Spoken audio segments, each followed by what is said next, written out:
Então, vamos dar início, né, à mesa de finalização da jornada O Tempo Não Passa, mesa essa que tinha um título, que agora não sei se a gente vai seguir a risca, porque ela foi desfalcada. O título era A Clínica das Ações Afirmativas. Eu estaria mediando a mesa, né? A Tabata está aqui, mas haviam duas outras palestrantes que não puderam comparecer, duas Patrícias. Então, nós vamos manter a ideia, nós vamos reformular o conteúdo para fechar o evento, tá? Tentando contemporizar o tempo não passa que nomeia a jornada e recuperar as intervenções que vocês fizeram em outras mesas, trazendo tais intervenções para a mesa atual. Eu passo a palavra para a Tabata, então. Vai lá, Tabata. Obrigada, Alterives. Boa tarde, todos e todas e todes. É uma honra estar aqui. Minha primeira apresentação na Speed, eu estou super nervosa, então vocês me desculpem se eu me embolar, tá? É uma honra e eu estou muito emocionada também, foi muito significativo falar desse tema, né? Por isso que falei para a gente manter, que para mim é importantíssimo, a Clínica de Ações Afirmativas, porque eu fui revendo, né, toda a minha história. E foi uma coincidência, porque a ninfa que me convidou não nem sabia disso. Eu sou filha de uma mulher negra, eu fiz a minha graduação pelo ProUni. Eu comecei a minha análise, né, e ela inteira praticamente foi um valor social, até eu virar analista. E eu fui advogada também, ativista. E o último processo que eu atuei como advogada foi quando eu decidi que eu ia, né, entrar mais na psicanálise, me profissionalizar como psicanalista, né, me empenhar mais e abandonar mesmo, na medida do possível, o direito. Foi o último processo, foi defendendo a Aldeia Maracanã, que estava aqui, também não foi convite meu, né, foi uma linda coincidência. E ainda falando sobre o tempo circular, né? Então eu encontro eles aqui novamente, né, numa nova escolha, uma profissão antes que era uma profissão de falar por, né, e agora é escutar, testemunhar, né? E eu estava falando com o Urtal, né, que foi a primeira vez que eu pude realmente ouvi-lo e aprender alguma coisa com ele, porque o tempo da burocracia jurídica, né, não deixava, não tinha tempo para isso. Era sempre um vamos, né, tem audiência, testemunha, era sempre apagando algum incêndio, e aqui a gente pôde se abraçar, se ouvir. Foi um outro tempo, foi um primeiro abraço, foi um primeiro encontro nosso, num momento bonito, né, e não de sofrimento. Uhum. Então, foi muito simbólico, assim, fiquei emocionada de vivenciar isso, e ser a primeira vez que eu estou aqui falando. Então, isso também faz ficar mais tenso, né? Eu estou mais nervosa. Enfim, mas, assim, né, eu saí do direito, mas não mudei tanto. Mudei algumas coisas em mim, mas como não podia ser diferente, eu queria fazer algumas provocações hoje aqui, para falar da clínica de ações afirmativas, né? Eu fiquei pensando, primeiro, fiquei pensando que se clínica social é o sinônimo de clínica afirmativa ou não, qual a diferença entre as duas coisas, né? O que seria uma clínica de ações afirmativas, se isso é psicanálise, se é militância, se é os dois, se é possível, né? O que diferencia também um atendimento social, um atendimento de ação afirmativa? Foram as provocações primeiras que me vieram quando fui chamada para falar sobre isso. E aí, com isso, eu trouxe, né, alguns fragmentos de uns casos clínicos meus que me chamaram a atenção em alguns pontos. Eu não vou aprofundar, obviamente, porque está sendo gravado, mas também não precisa, até porque eu os trouxe aqui justamente pelo que eles têm em comum. São casos de pessoas pretas, retintas, e eu tive o primeiro onde eu não tinha observado, obviamente, ele era o único, eu não tinha observado essa repetição de sintoma. Mas quando no segundo e no terceiro eu vi a mesma coisa, isso me chamou a atenção. Foi quando eu me debrucei por esses temas, né, que eram mais recorrentes, que eu me debruçava mais nas minhas épocas de militância e da advocacia. Retorno a esse estudo na psicanálise, quando eu me deparo com esse acontecimento clínico, né? Bom, então eu vou começar a falar sobre, primeiro, um processo bem bonito, analítico, que aconteceu com esse meu analisando. Ele começou por mensagem do WhatsApp. Ele me pediu que fosse assim. ele disse que ele não conseguia falar, que tinha uma trava, ficava mudo, não tinha como falar, então precisava ser por escrito, só aceitava que fosse assim. Eu topei, era bem no meu início, mas eu topei, pensei, se é assim que ele consegue se expressar, vamos, né? E também apostei que em algum momento a coisa fosse soltar. E aí, depois, né, ele topou fazer por ligação telefônica. Então, era por mensagem escrita, depois por ligação telefônica. E aí, depois ele aceitou por vídeo, mas na primeira chamada de vídeo nossa, a minha imagem aparecia dele totalmente no escuro, ele não ligou as luzes. E aos pouquinhos, com o passar do tempo, ele foi ligando um pouquinho de luz, cada vez mais um pouquinho de luz. E eu fui reparando e acompanhando, né, esse processo bonito dele se deixar ver. E a maior queixa dele, né, uma preocupação gigantesca que ele tinha, era um mistério, porque a foto dele do WhatsApp também era um desenho, era que eu não ia suportar, que ele era muito feio, que ele sofria muito, ninguém gostava dele porque ele era monstruoso. Eu achava que ele poderia ter alguma deformidade, alguma coisa. E quando ele apareceu, para o meu espanto, como eu falo com ele até hoje, apenas um rapaz latino-americano. Era uma pessoa normal, né? E até então eu não tinha me atentado o que que era que fazia ele achar que eu ia achar ele horroroso, que eu não ia suportar olhar para ele.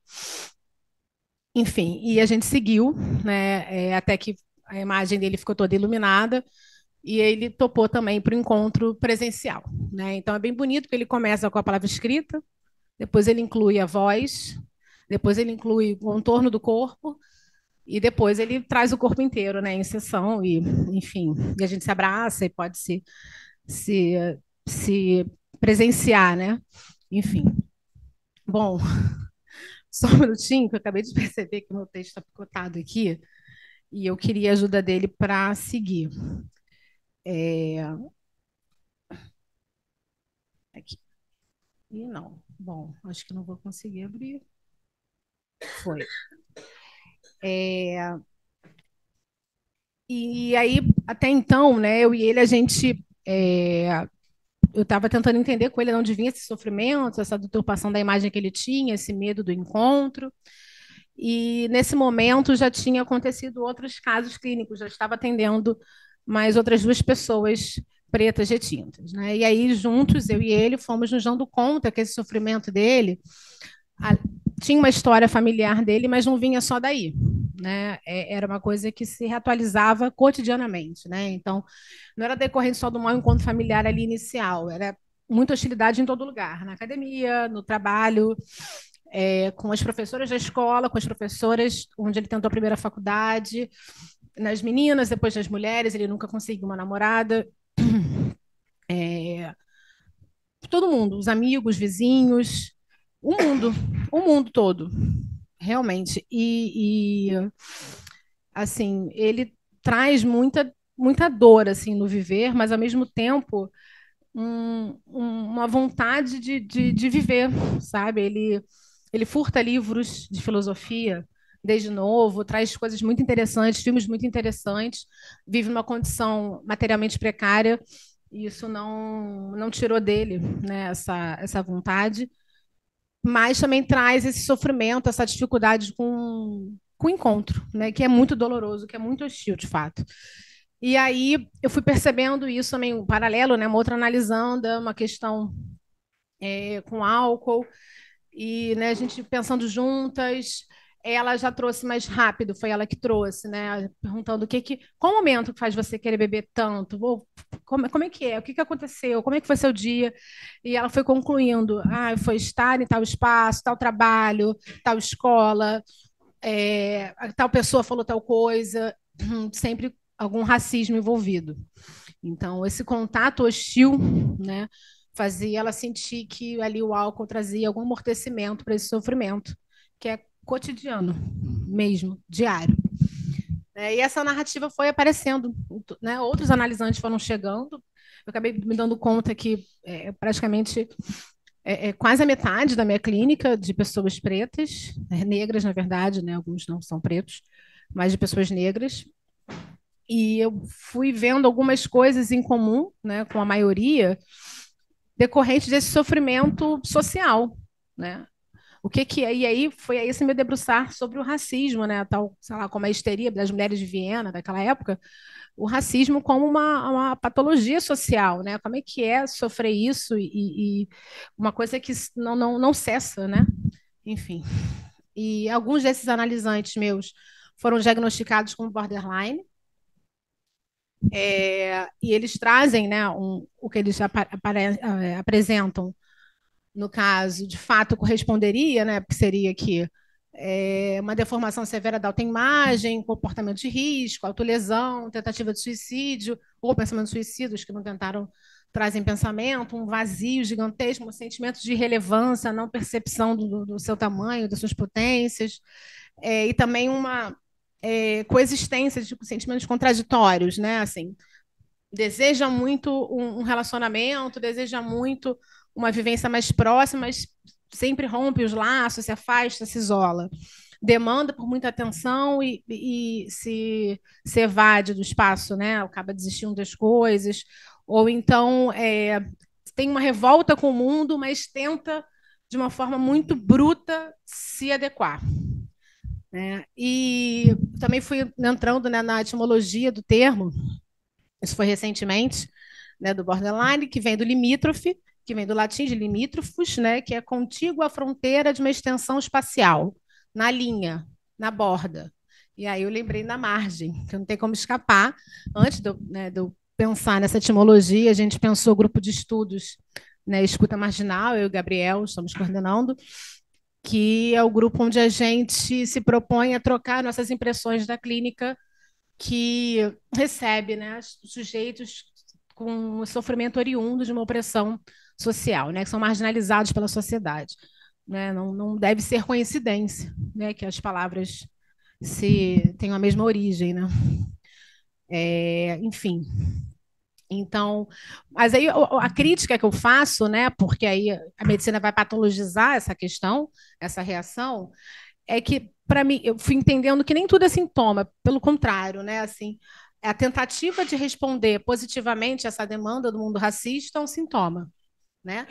E a outra parte, que parece uma contradição, porque então, por isso que é muito marcada a contradição, é a parte que tenta existir em sua singularidade, não correspondendo. Isso muito marcado, né? Enquanto gostaria muito de corresponder ao que o mundo impõe, né? Porque é desde cedo, desde sempre, tem uma parte ali que sobreviveu, que não quer sucumbir a isso, né? E isso não pode ser um sintoma, né? Isso é vida, isso é eros, isso é a expressão da subjetividade singular, né? E aí, é, então essa ponderação assim essa crítica, na verdade, que eu fui vendo, caramba, né?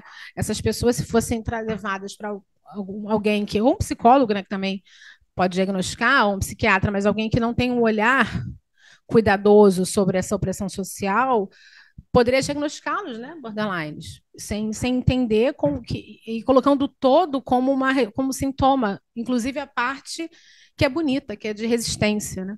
Uma resistência no sentido Foucaultiano, né, e não resistência de resistir à análise. Eu estava assistindo também na primeira mesa da jornada, a Silvia, e ela apontou alguns pontos que eu já tinha pensado, né, enfim, que acabaram se coadunando com o que eu estava pensando também sobre o manejo clínico, né, dessas questões. E um desses pontos em comum foi sobre o lugar do analista. E aí eu penso o lugar do analista como testemunha, né, dessa experiência, né, como legitimador, né, e testemunha. Por isso o cuidado, né, de investigar, de estudar, para não fazer um desmentir diferenciando, né, para poder estar justamente no outro ponto, né, ser aquela pessoa que vai legitimar essa vivência, né, em que todo o resto do mundo minimiza. Não foi bem assim, porque ninguém quer ser o racista, né? O Brasil, né, como a Fernanda falou, é um país que tem vergonha de ser racista, né? Então, ainda que um amigo mas não foi bem assim, será que você não entendeu errado? Todo mundo minimiza o tempo todo no cotidiano, né? Então, para além de sofrer o racismo, ele sofre no desmentido do cotidiano também. Então, no consultório é importante que haja esse testemunho, esse legitimar, né, dessa experiência de sofrimento, para que a partir, né, dessa narrativa da catástrofe possa, então, emergir alguma coisa, algo criativo sair dessa dor, né? Não ser só uma negação do que se constatou, do que se viveu, né? E, enfim, outra coisa também que eu achei linda, né, de ouvir, mais uma vez, acho que a Fernanda não está mais aí, né, da palestra da Fernanda, foi ontem, né, foi a última fala ontem, que ela falou da importância do retorno ao passado para entender o presente e projetar o futuro. Trouxe aquele desenho, né, do pássaro, me lembrou também, tem uma frase de Exu também, da mitologia iorubá, né? É, eu sempre me confundo, fala de novo para mim, para eu falar no microfone. Jogou Exu, aquele que joga pedra no pássaro ontem para atingir hoje, é isso? É uma coisa assim. Não, ele já jogou ontem para atingir hoje. Mas como o tempo ele não é sempre linear, né? O tempo do sentimento, das emoções, ele não é linear, e como é impossível não se considerar o passado, e aí um passado também social, não só do indivíduo, mas que está marcado por uma opressão social, bem marcado, né? Para poder entender o presente.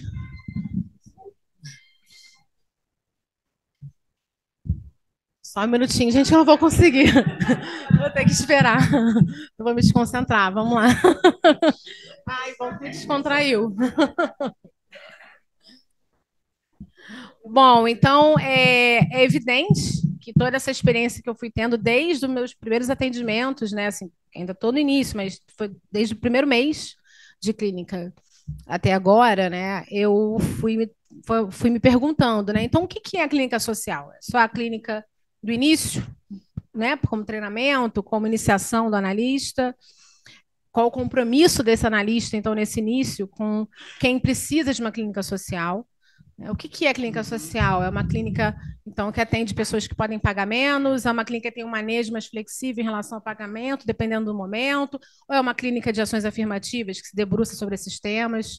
Né? E qual o compromisso que a gente pode se cobrar, né, ao atuar numa clínica social, mesmo que não se intitule ações afirmativas, né? Porque é onde chegarão essas pessoas. E aí, né? Eu mesma já me vi indicando, analisando que precisa do atendimento social para uma colega só porque ela estava começando e estava atendendo pessoas, né, de forma social, a qualquer valor. Mas será que ela está apta? Será que ela dá conta, né, de receber essa demanda? O que é estar apto? O que é dar conta de receber essa demanda? Enfim, é o que vem me rondando nesse tempo todo, e por isso a gente também fez o grupo de estudos, né, porque a gente ainda está às voltas e não há uma resposta, né? É uma provocação para a gente pensar junto aqui. Então é isso, eu me questiono ainda, né, se eu me dedico o suficiente sobre esses temas de raça, classe, gênero também. Não esqueça que 2 voltaram, tá? E vamos dar 5 minutos a mais para ela. Tá? O que foi, gente? É porque eram 3, 2 faltaram. Ela está dizendo que só tem 5 minutos, eu estou lhe dando mais 5. Ah, obrigada, mas eu estou acabando.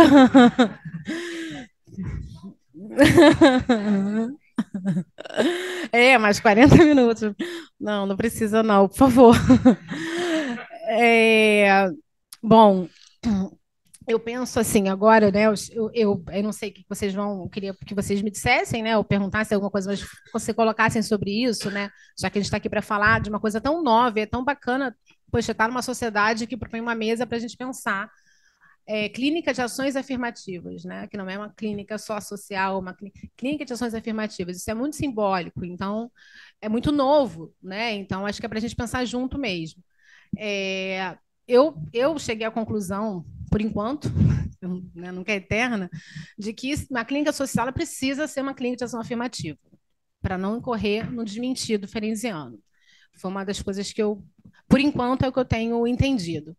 E que a clínica de ações afirmativas não é só uma clínica de desconto, de não pagar, ou não tem nada a ver com isso, né? Ela vai além disso.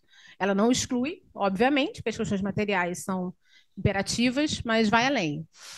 Aí eu pensei, então, a clínica de ações afirmativas como uma clínica que comporta uma troca, que viabiliza um encontro, que potencializa ou possibilita, pelo menos, uma crítica do lugar social que o sujeito ocupa. Né? Então, uma clínica de ação afirmativa seria uma clínica onde comporta o encontro de provocações, né, de questionamentos do lugar social, de uma crítica ao lugar social.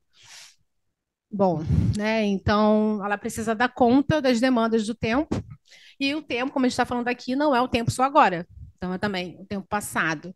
Né? Onde a gente está? A gente está no Brasil, né, como a Fernanda também falou, o último país a romper com a escravidão, né? Um país onde a população é majoritariamente negra, né? Incluindo pretos e pardos. Então, não tem como pensar em atender no Brasil e não, porque ainda que minha clínica seja na Zona Sul e que eu, ainda que eu seja racista e fale, só atendo brancos no Leblon, eu também vivencio o Brasil. Como é que é, então, por exemplo, ser herdeiro de coisas que vieram de um passado escravagista? Como é que a minha família lida com violência? Como a minha família naturaliza esse tipo de coisa? Isso tudo permeia, porque né, não foram só os negros que sofreram. Né? É uma violência histórica onde todo mundo sofre as consequências disso. Né? De forma diferente, cada um tem o seu lugar, né? Essa coisa do lugar de fala, cada um tem algum lugar de fala, porque cada um está em algum lugar nessa história. Então, não tem como a gente não entender como é que foi feito o Brasil, né? Para atender no Brasil. Isso parece muito desconexo. Né? E, além disso, né, eu também fui percebendo a forma de encontro, a forma de manejo. Claro que tem a ver com o meu estilo, com como é minha análise pessoal também. Né? Acabei me debruçando também sobre Ferenczi, porque consegui me me encontrar com a análise mútua, a técnica ativa, que me parece fazer mais sentido no encontro com o analisante que se sente rejeitado pelo mundo. Né? Eu não poderia ter um posicionamento distante. Esse analisante, por exemplo, eu faço, eu que provoco o abraço. Né? Eu não fico. Se ele vier, a gente, não, como né, com alguns outros, como ele, desde o início, achou muito claro, né, como que para ele era impensável olhar para ele, porque ele era feio, porque ele era isso, que ele me mostra que ele fala que comprou roupa para ir na sessão e que ele levou creme. Eu falo, eu quero te dar um abraço. Aí, mais um. Porque eu não sei, eu acho que não é possível construir alguma coisa se eu não tiver aberta ou sensível a perceber o que é importante ali para possibilitar que alguma coisa surja, né? E nesse caso é isso, né? Então o Ferenczi me ajuda nesse sentido para me sentir, não me sentir menos analista ao fazer isso. Quando eu leio Ferenczi, eu pensei, tá bom, tá tudo bem. Então é isso, eu sigo apostando no encontro afetivo entre analista e analisando. Okay. Né? E isso se amplia essa. Eu só vou terminar. Então, nossa, achei que eu tinha pouco para falar. Bom, mas tudo bem, é isso. É um encontro afetivo, né? Para que da sua catástrofe, né, possa nascer uma narrativa que possibilite caminhos em direção a Eros. É isso.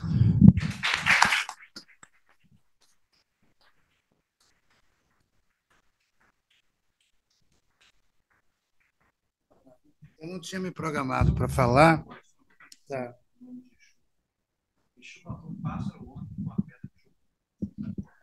Então Exu matou um pássaro ontem com a pedra que jogou hoje. Pronto, essa é a frase.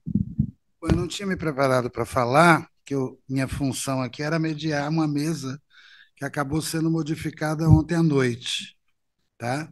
Então, eu não trouxe um trabalho pronto, mas ainda assim vou insistir numa conversa tentando dialogar com o trabalho dela. Tá? E o trabalho dela me trouxe uma certa inquietação quando ela diz que talvez a mudança não tenha que ser pensada a partir da intenção de um determinado sujeito, mas alguma coisa que deva ser flagrada a partir de um acontecimento que vem de fora. E essa ideia de acontecimento que vem de fora, você ainda insistiu em tentar pensar o acontecimento na clínica pela ordem dos encontros, tentar pensar com Ferenczi a questão da empatia, né, e de uma clínica de dupla afetação, onde, ao mesmo tempo em que ele acolhe o paciente que foi desmentido, ele também se trabalha para poder aprender a analisar.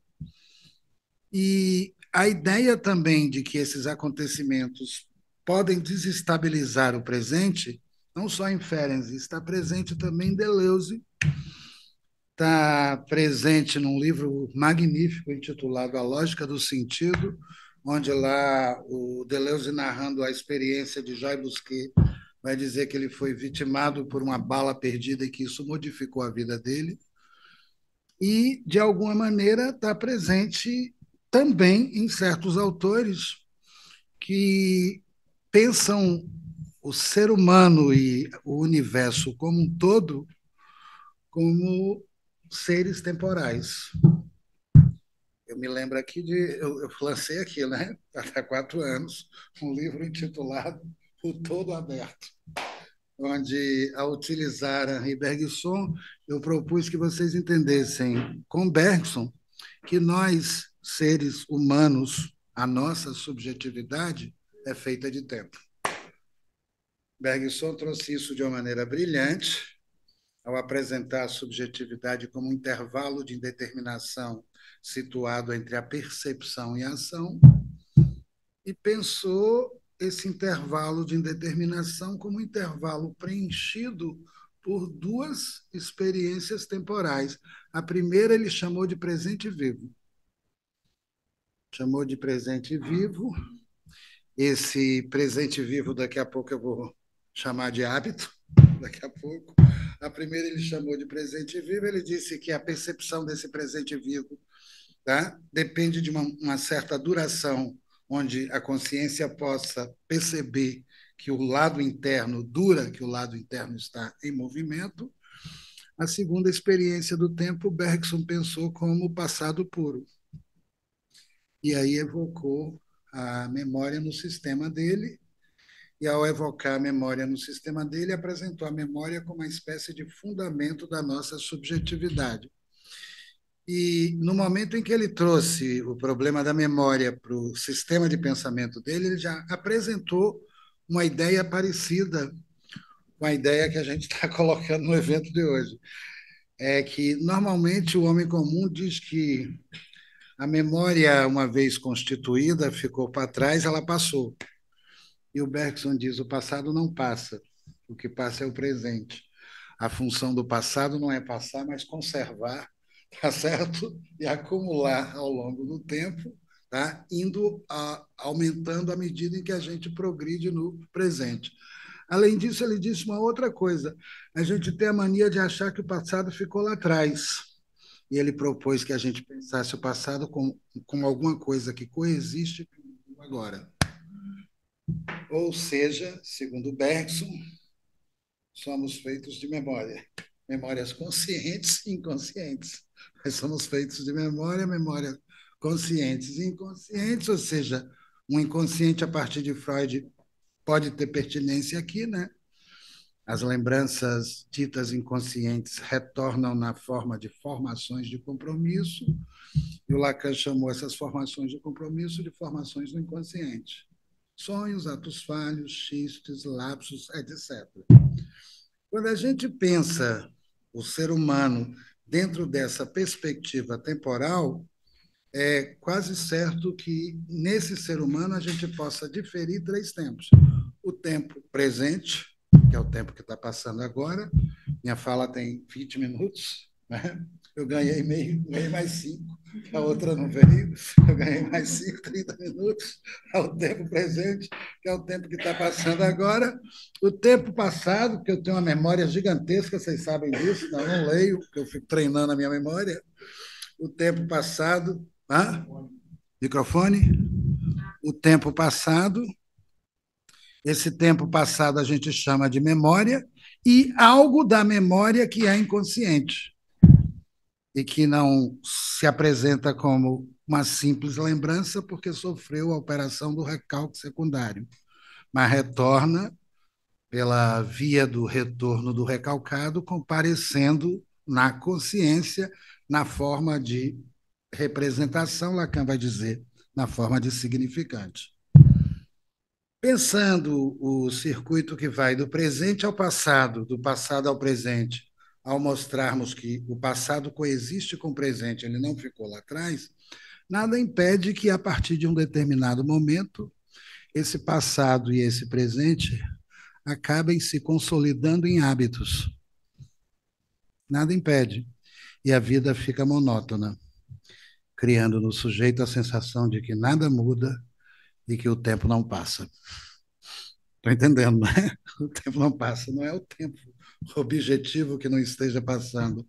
O tempo se tornou um tempo que não passa para a subjetividade que vive repetindo o mesmo e frequentando as mesmas lembranças ao longo da existência.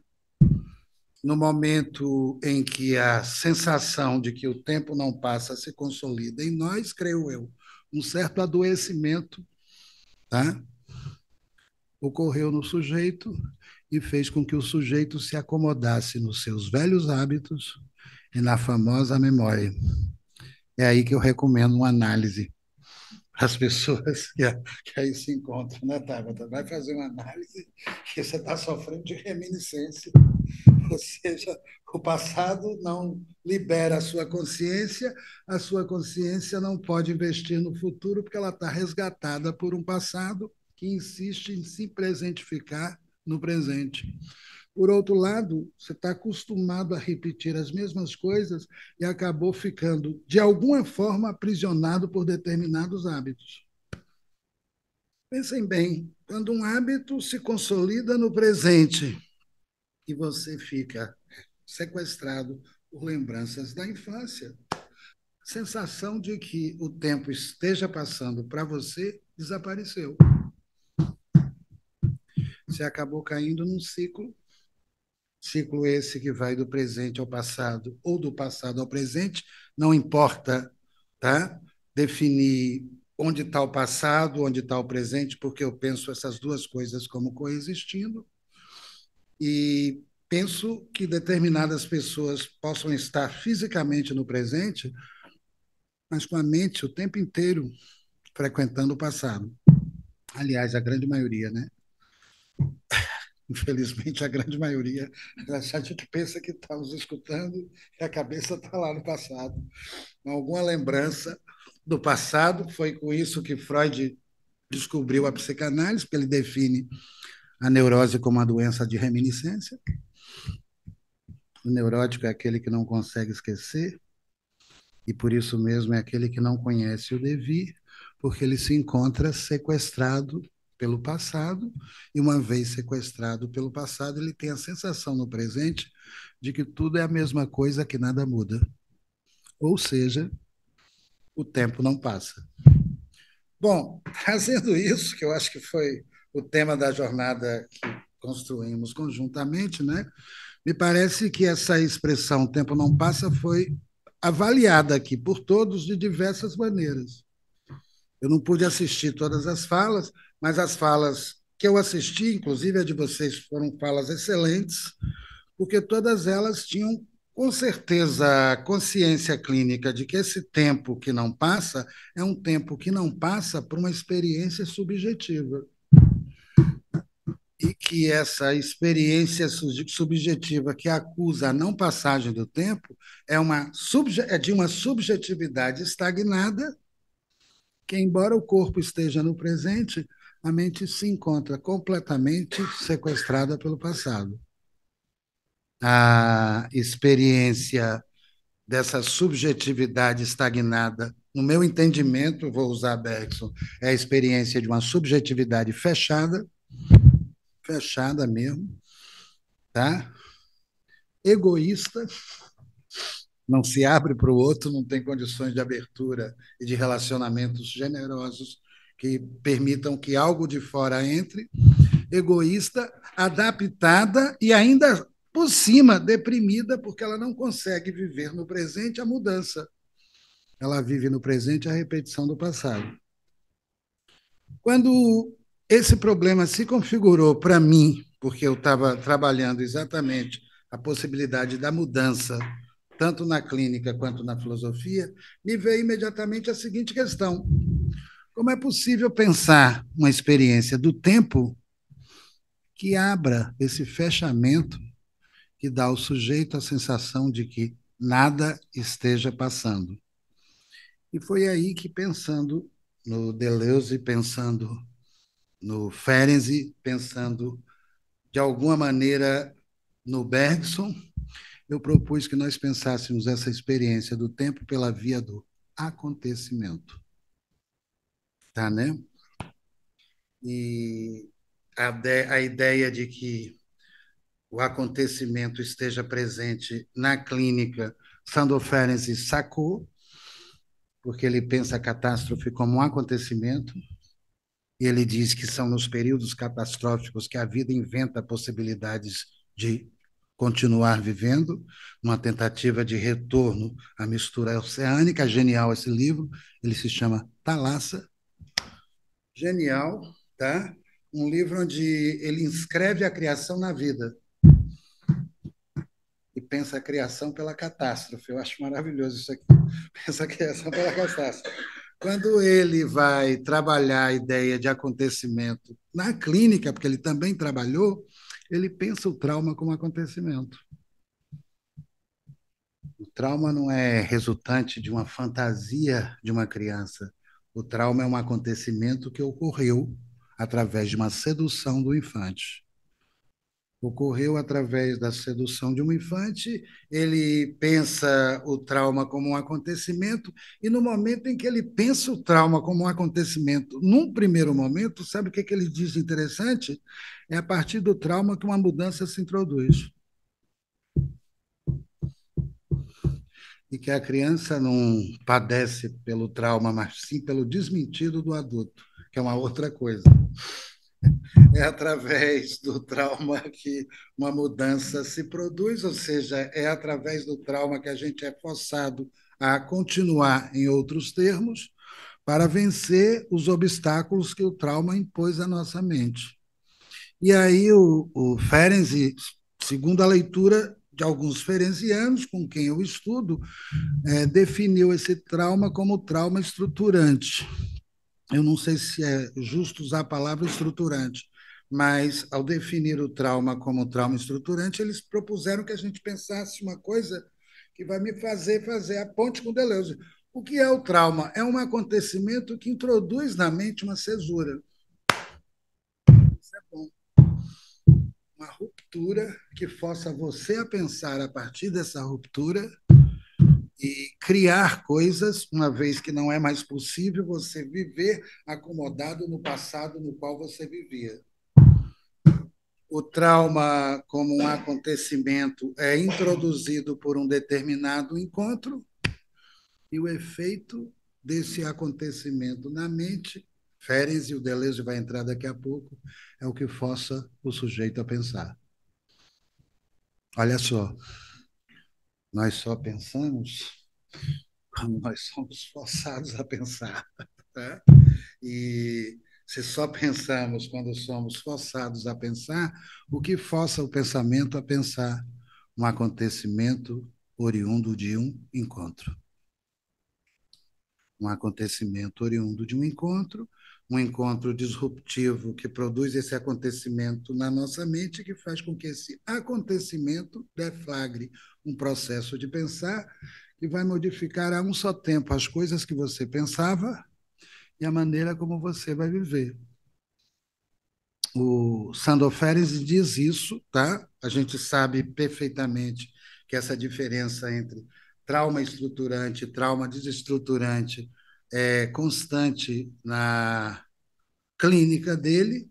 Quando ele fala, por exemplo, do trauma desestruturante, ele diz que o trauma desestruturante não é ocasionado pelo trauma, mas pelo desmentido do trauma. Não é o trauma que causa a desestruturação, Mas o desmentido do trauma, quando alguém diz para a criança, não houve nada. Ao dizer para a criança, não houve nada, você está desacreditando a criança e fazendo com que a criança acione um mecanismo de defesa. Esse mecanismo de defesa que ela vai acionar é a clivagem. Quando ela aciona a clivagem como mecanismo de defesa, o que ela faz? Ela cinde o eu em dois. De um lado, você tem um eu que sente e nada pensa. De outro lado, você tem um eu, é o bebê sábio, que pensa, pensa e nada sente. De um lado, um eu que pensa, que não tem déficit intelectual algum, pensa tudo, mas não se encontra implicado afetivamente naquilo que está pensando.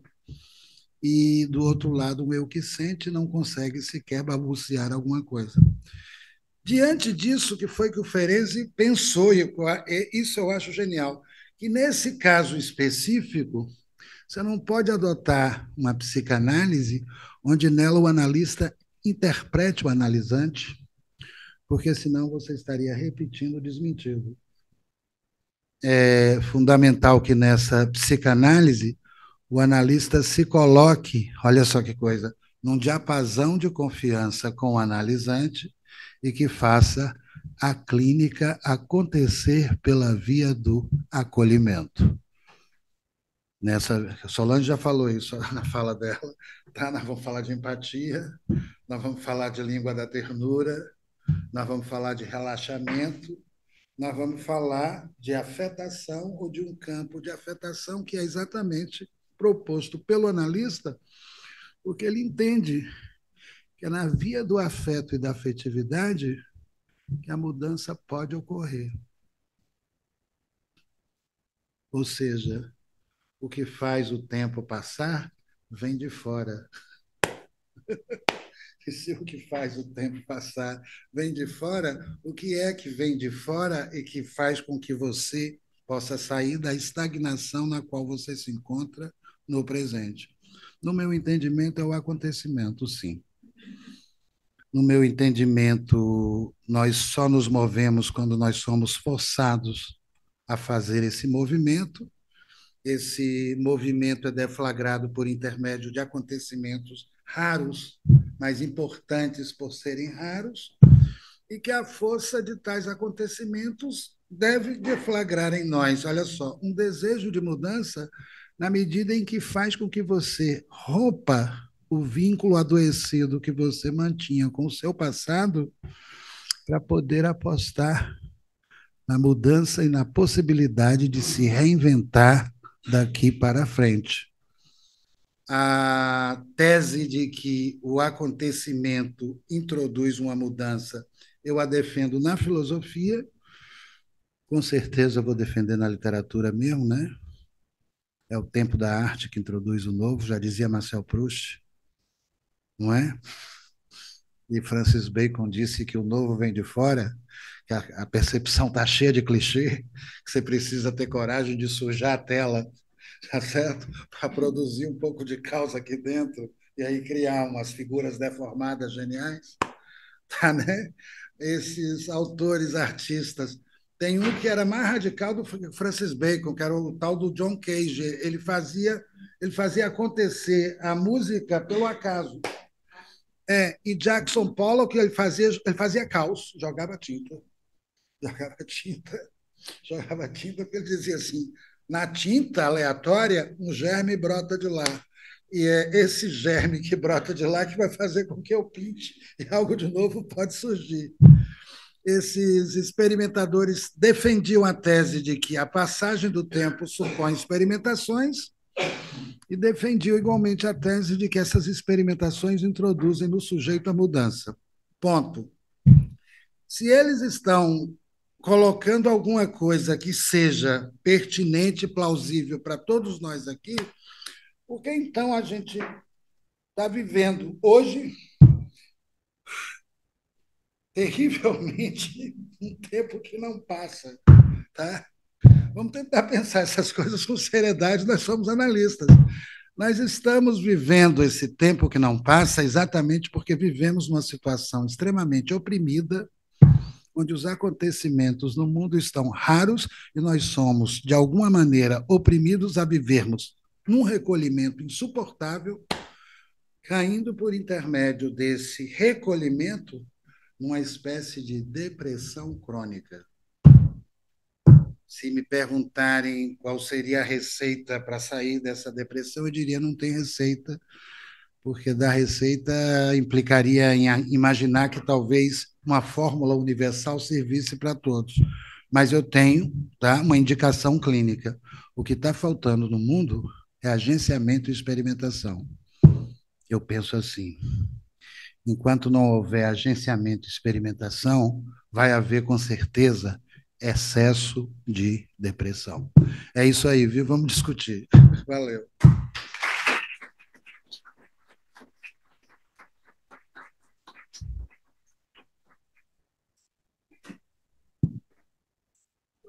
Eu sou mediador? Não, você já está. Você ia encerrar isso? Bom, vamos abrir então, né? Eu fiz uma fala improvisada, a minha fala foi menor, tá? A mesa deveria ter Patrícia, duas Patrícias e a Tabata, mas infelizmente a Tabata teve que cobrir a ausência das duas Patrícias e eu fiz uma fala menor de improviso exatamente para a gente completar o quadro. Só que continua funcionando como uma mesa e vocês podem perguntar, tá?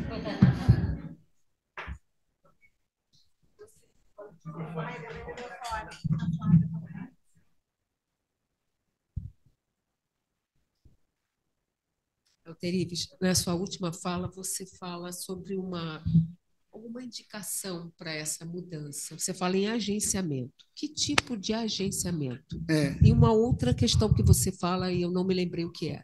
Você falou em agenciamento e experimentação. O que seria isso? A noção de agenciamento é a maneira como o Deleuze e Guattari define o desejo. Eles não pensam o desejo no plano individual, eles pensam o desejo como agenciamento. E isso é uma herança de Spinoza, porque o Spinoza também já dizia no tempo da ética que um desejo real só existe a partir de encontros. E que são nesses encontros que a libido pode acontecer, produzindo nos sujeitos modificações que sejam efetivas. O Deleuze cria com Félix Guattari essa noção de agenciamento a partir do Kafka por uma literatura menor e introduzem essa noção de agenciamento no Mil Platôs, onde, a partir de então, o agenciamento passa a ser a noção com a qual eles irão pensar o desejo. O que isso significa? Só existe desejo onde houver agenciamento. E um desejo real só é possível se houver encontro e agenciamento. E fora do agenciamento, o que deveremos pensar do desejo? Que ele seja apenas uma fantasia, uma representação da mente. Perfeitamente claro, né?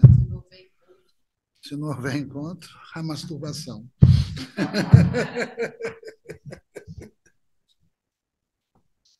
Então, era para voltar um pouquinho para a temática da mesa, que eu achei a fala da Tabata muito instigante, muito bom ouvir isso, é muito alentador. E eu queria, eu não sei se é uma pergunta, um pedido para você fazer uma reflexão, e eu acho que eu quero te ouvir, assim, e aí não sei se é exatamente uma pergunta, mas um pedido.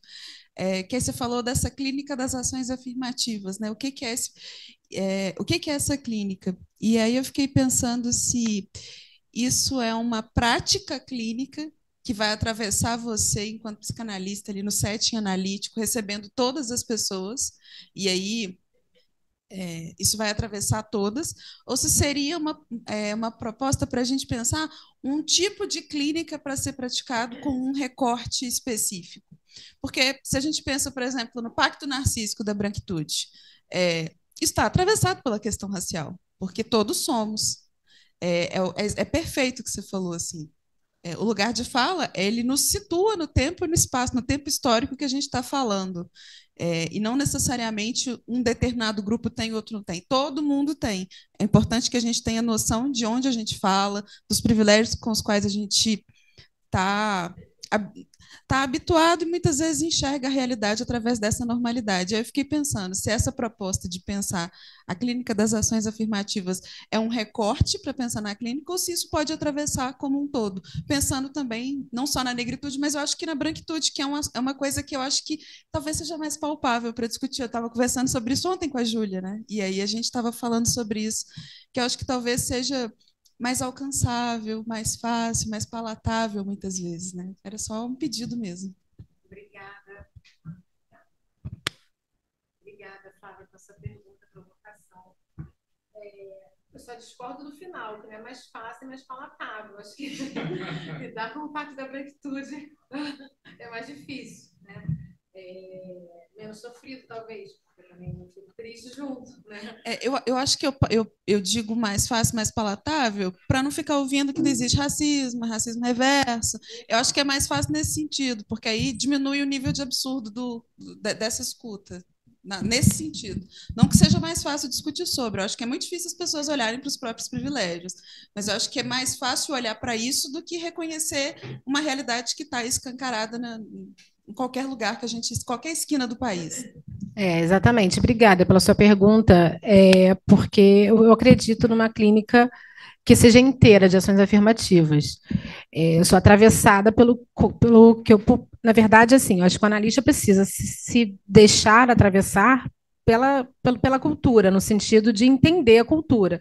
Portanto, é óbvio, né? É necessário, na verdade, não é óbvio, é necessário.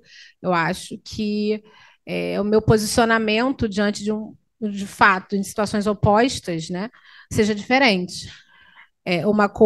Não vai ser um desmentido se eu provoco meu analista a questioná-lo, né, a se questionar se ele não está sendo racista ou implicante, por que ele não gosta, mas o que é mesmo que você não gosta na sua faxineira, mas o que é? E aí é uma provocação, porque eu estou advertida de que não é uma imparcialidade. É óbvio que, né, os não gostares, né, os medos, o medo absurdo de tal pessoa, é atravessado também, às vezes, por um fator social. Quando isso aparece na outra ponta, vai haver uma provocação. E aí eu não entendo isso como desmentido, porque estou conectada com o real.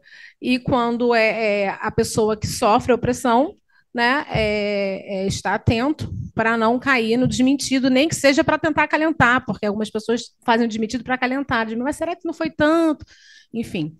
Então, eu acho que a clínica de ações afirmativas é uma clínica inteira. Bom, a minha, pelo menos, é assim. Mas a provocação que eu fiz aqui é que quem se propõe a fazer um atendimento social, né? Porque quando você colocar, eu faço atendimento social. E o que é isso? Se dá para ser social sem essa responsabilização de uma ação, de uma clínica de ação afirmativa. Né? A minha é inteira, porque eu não sei se é outra coisa. Mas a ideia é essa, né? Que a gente se debruce mais a entender o mundo e a sociedade para fazer enfim, para poder, acho, ter um olhar mais inteiro, né? Com uma perspectiva mais ampla da situação, eu acho, né? Acho que enxergar mais, né? Tanto para não cair no desmentido, como para não passar batido por violências cotidianas que o analisando pode cometer, e eu preciso possa provocá-lo a questionar sobre o que é essa reprodução dessa violência, o que ele faz, né? Enfim, acho que é por aí.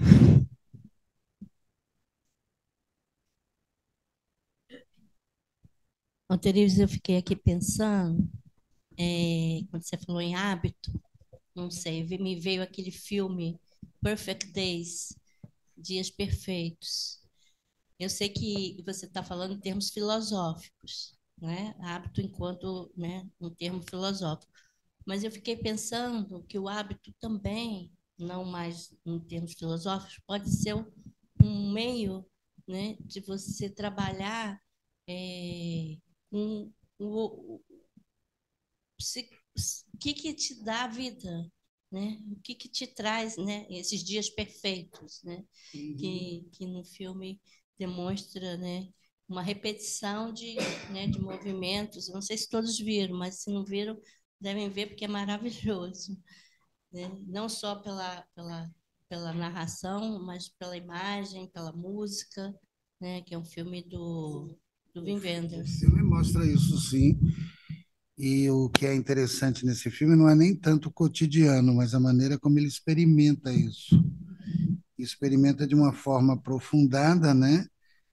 Na parte da manhã ele fica lavando aqueles banheiros, na parte da tarde ele dirige um carro qualquer e usa umas fitas cassetes com as quais ele escuta músicas americanas. O filme é delicioso.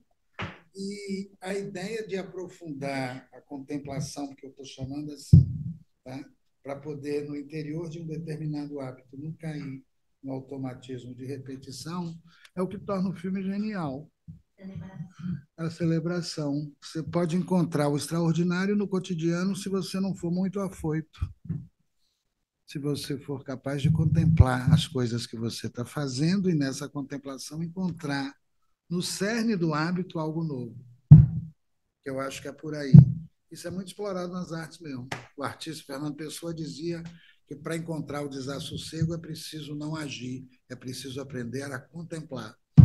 E que Manuel de Barros também, Fernando Pessoa dizia, o desassossego está aqui agora. É que quando a gente age, a gente espanta o desassossego, tá? Pela rapidez, pela compulsividade do nosso caráter. No livro do Desassossego, ele diz, para chegar no desassossego, não faça nada, contemple. Contemple para poder entender, né, esse desassossego que está habitando a sua subjetividade. Essa é a criação pela via da contemplação, acho que foi essa palavra que faltou. O elogio que Fernando Pessoa faz à contemplação e que é preciso não agir para contemplar, porque a contemplação faz com que você perceba no cotidiano coisas que normalmente você não percebe. Eu só não diria que isso é o hábito motor, não. O hábito motor não é, não. Não é. Tem muita coisa que a gente faz sem saber o que está fazendo, pelo simples hábito de fazer. Aliás, as pessoas, quando adquirem o hábito de falar, elas falam sem saber o que está falando. A grande maioria não sabe o que fala, fala pelo hábito de falar.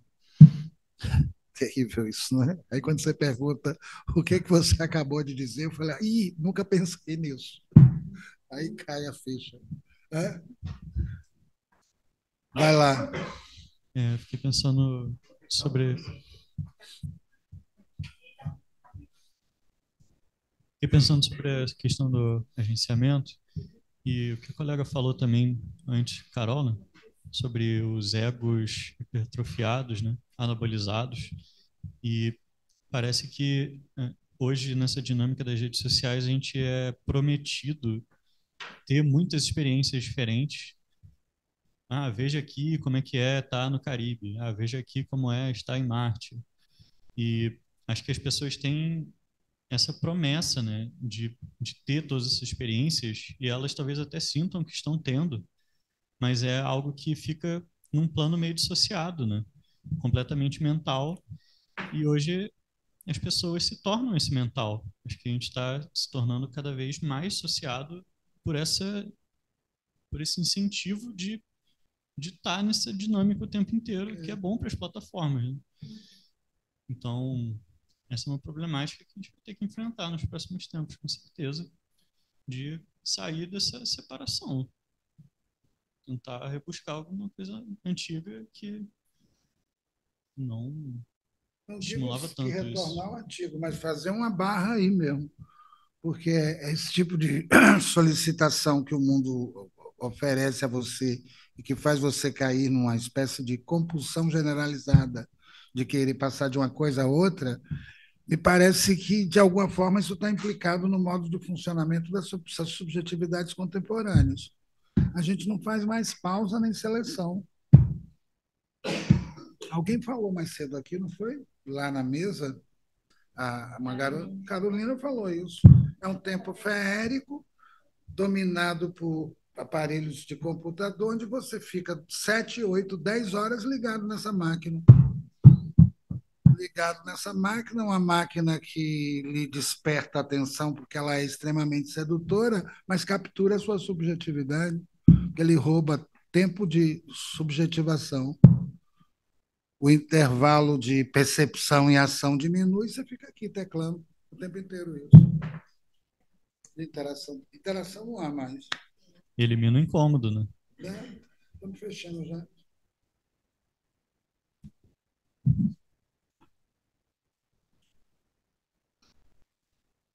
Queria fazer uma pergunta para a Tabata, né? Voltando, acho que no tema inicial da mesa, das ações afirmativas. Muito bom te ouvir, e ouvir suas reflexões. Eu acho que você já falou um pouco disso, mas eu talvez queria te convidar para falar um pouco mais. Porque participando do seu grupo de estudos, né, o Escuta Marginal, você fez uma pergunta que alugou um triplex na minha cabeça, né, e fica recuando até hoje, assim, né, porque uma vez que a gente pensa essa subjetividade que é atravessada, né, pelas questões sociais e é atravessada, então, por raça, por classe, é atravessada por todos esses parâmetros, né, e a gente começa, o que você falou, a não poder ouvir de outro lugar que não a partir desses atravessamentos, é muito fácil a gente poder, fácil, né, entre aspas, uma vez que você começa o letramento racial, a poder ouvir a clínica, por exemplo, de um paciente negro e poder pensar a partir do racismo, né? E aí a pergunta que você fez é muito boa, né? Como que a nossa escuta fica diante dos nossos analisandos brancos, né? A gente também racializa os nossos analisandos brancos ou apenas os analisandos negros, né? E como pensar isso enquanto e eu acho que você já até um pouco respondeu, mas queria te ouvir mais. E aí não precisa responder, mas talvez pensar junto. Como é que é essa experiência de poder sempre pensar a clínica enquanto uma clínica política, então que promove provocações, mas que não é uma clínica da militância, né? Então, enfim, não sei se dá para responder ou falar sobre, mas... Poxa, obrigada. Obrigada por essa pergunta importante para separar isso. Eu acho assim que a demanda é que está lá, é que aparece, né? Se a questão de raça aparece, seja porque o analisando é preto e trouxe o racismo que ele sofreu, seja porque a narrativa do outro analisante envolveu alguma questão desse tipo que eu percebi, ainda que ele não tenha percebido porque ele é branco e foi racista, se isso aparece, isso vai ser atravessado ali. Se isso não chega, né? Se é outra coisa que ocorre, se eu não posso, não vejo sentido, né? Porque aí seria uma militância. Eu acho que a demanda da análise é a demanda que está ali, no divã. Né? Então, eu só acho que é importante, além de outras sensibilidades, né, de conseguir estar no encontro, né, dessa empatia, de sentir junto, ter também o entendimento de outras coisas que atravessam a subjetividade, que me amplia esse sentir. Né? Mas nem tudo, não vejo questões de raça em todas as questões, só quando ela aparece. É isso? Eu acho que minha pergunta era mais, sendo talvez mais sintética, quando os racismos aparecem na fala dos analisandos brancos, né, mas eles não se dão conta dessas falas, como poder pensar uma clínica que de alguma forma vai trazendo isso à tona, sem ser uma clínica da militância no sentido do então agora eu vou te ensinar que você está sendo racista, porque não é nosso lugar enquanto analista jamais fazer isso, mas tem alguma coisa ali que o atravessa, né? Óbvio, e que promove, enfim, promove um certo lugar, promove dinâmicas de poder, promove uma certa relação que pode ou não trazer um sofrimento, né? Eu acho que, enfim, estou fazendo essa pergunta porque são coisas que eu tenho me pensado sobre e não tenho nenhuma resposta, né? Só para abrir a conversa, assim. Quando já aconteceu de algumas falas racistas ou elitistas aparecerem, e aí eu sublinho, devolvo, pergunto, é o máximo que dá para eu fazer. Já aconteceu também de um analisando negro chegar dizendo que ele não queria que relacionasse o sofrimento dele tivesse a ver com a cor dele. Não é isso é mimimi, eu não acredito nisso. Já chego aqui dizendo que não é sobre isso. E traz todo um relato onde indicava que era sobre isso. E aí o que eu pude fazer era, eu deixava alguns livros assim expostos às vezes, né, Pele Negra, Máscaras Brancas, O Pacto da Branquitude, enfim, eu fui colocando alguns livros assim e às vezes perguntava o que, que era isso, mas era o máximo, perguntava, e aí eu provoco de novo com a pergunta, mas por que será então? O que você acha que teve diferente entre vocês, esses seus amigos que você está relatando? Qual a diferença de vocês? Enfim, tem vezes que também é respeitar o processo. A militância não respeita o tempo do outro, porque é uma urgência. Não interessa que você não está em tempo de aprender e que não é para ser racista. A militância ela vai precisar lutar por algo que é urgente, é imperativo.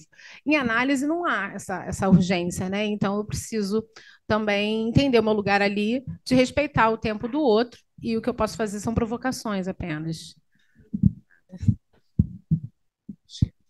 Oi. Oi, gente, boa noite. Eu faço parte do grupo, né, coordeno junto com a Tabata o grupo de escuta marginal. E, na realidade, o que eu quero trazer mesmo para a gente aqui, enquanto esse tema, né, voltando à lógica do tema, vocês têm noção que esse tema que estamos pensando, refletindo de ações afirmativas, que não inclui, né, somente a questão racial, mas também inclui a realidade socioeconômica de cada um, né, o gênero, a homofobia e etc. Todos esses temas, até então, estavam no quarto de despejo. A psicanálise não estava afim. Isso, segundo o meu olhar, de entrar nesse quarto de despejo e poder olhar essas temáticas da maneira que nós estamos pensando hoje. Penso que realmente é um tema muito caro, que exige um trabalho muito forte, para trazer para esse lugar de visualização. E como algo que não foi elaborado porque foi esquecido, não vou nem dizer esquecido, mas que foi ignorado mesmo, e muitas vezes ignorado por conta de um pacto que foi realizado durante um tempo histórico muito grande, que a psicanálise se afirmou. Sim, o desmentido, né? Mas um desmentido que eu acho que tinha consciência, sabe? E que não era uma coisa que, não, sabia daquele lugar, sabia da sua existência, não afirmava porque de repente era uma coisa que dava trabalho de se colocar nesse lugar, né? Então, é curioso pensar a psicanálise por esse lugar hoje, que pensa as ações afirmativas também como algo que vai de encontro a uma reparação. Uma reparação histórica, mas não só uma reparação histórica, mas uma reparação que se inclui enquanto consciência social. Porque a psicanálise é isso mesmo, a psicanálise é algo social, por mais que ela seja algo que funciona e que, enfim, né, se organiza como um indivíduo apenas, né, como uma pessoa que está ali de frente ao analista, não se pode ignorar que aquele sujeito ele tem sim uma realidade fora desse lugar da clínica e que ele faz parte de alguma coisa, que não apenas que está no set analítico e que tem uma relação com o seu analista. Então, o que me faz também viajar um pouco é a clínica não pode ser apenas de ações afirmativas, mas é necessário que o analista, em primeiro lugar, ele possa pensar que a clínica dele está refletindo sobre esse lugar. Então, uma clínica que apenas reflete sobre isso e que não vai implicar o analista acaba sendo uma coisa que, na minha percepção, fica vazia. E aí eu estou viajando realmente de poder pensar, né? O que seria essa clínica? Só porque alguém está iniciando, quer dizer que ela vai oferecer valores X, Y, Z para um certo público, ou se a formação desse analista está sendo implicada também, né? Então, é por isso que eu acho que é importante, né, e muito bravo a Speed está trazendo essa discussão de poder pensar que formação de analista é essa, né? Que estamos aí sendo colocados, refletindo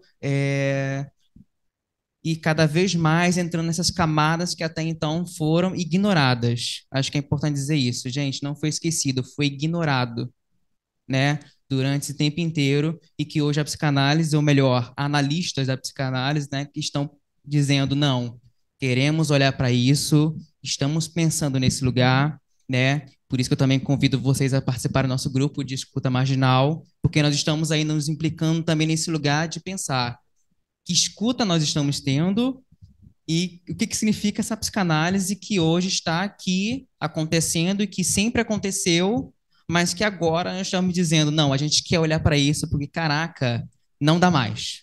Não dá mais para não olhar. E não estamos mais afim de não olhar esse lugar, né? Inclusive, eu tenho um texto meu que vai sair na revista Ensaios também, né, que vou falar sobre o quarto, sobre o livro, a literatura da Carolina Maria de Jesus, do quarto despejo. E no final do meu texto, eu faço uma pergunta, né, para todo mundo, que é assim, né? Será que os psicanalistas têm resistência a escutar o quarto despejo? Então, é um convite para a gente poder sempre, enfim, voltar para esse lugar e poder pensar o que é escutar o outro, que se implica muito além do próprio além. Obrigado. Valeu.